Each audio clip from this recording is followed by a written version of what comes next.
Isang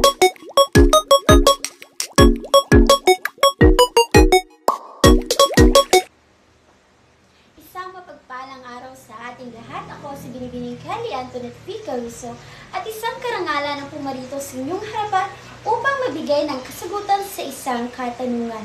Paano nagiging inspirasyon ang kabiguan sa tagumpay? Nais ko munang magbahagi ng isang salita ng Diyos mula sa Kawikaan 26, versikulo 16, sapagkat ang matutuwid ay 7 ulit na nabubuwal, ngunit bumabangon muli. Paano nga ba nagiging inspirasyon ang pagkabigo sa patungo sa tagumpay?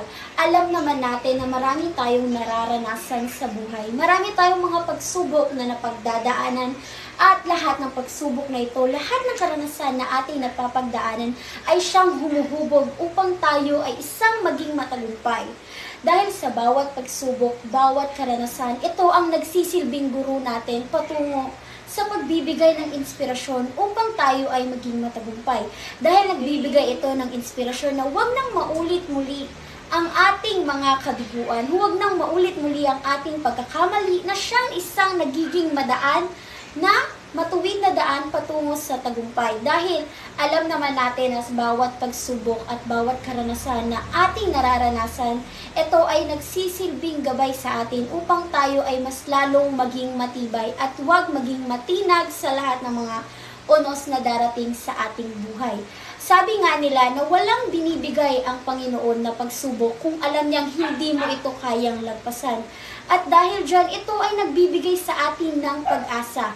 Nagbibigay ito ng panibagong pintuan upang mabuksan ang ating mga maaari nating pasukin na tagumpay sa ating buhay. Bawat pagsubok, bawat karanasan, dala nito ay aral at gabay upang tayo ay maging matibay. Dahil alam naman natin na bago tayo pumunta sa taas, bago natin marating ang tuktok ng kaligayahan ng ating buhay, marami muna tayong mga dagok na kailangang lagpasan. At marami muna tayong mga pagsubok na kailangang pagdaanan. At sa pamamagitan ng pagdaan natin sa mga ito, tayo ay nagiging matibay, tayo ay nagiging malakas, at tayo ay nagkakaroon ng lakas na loob upang harapin lahat ng hamon.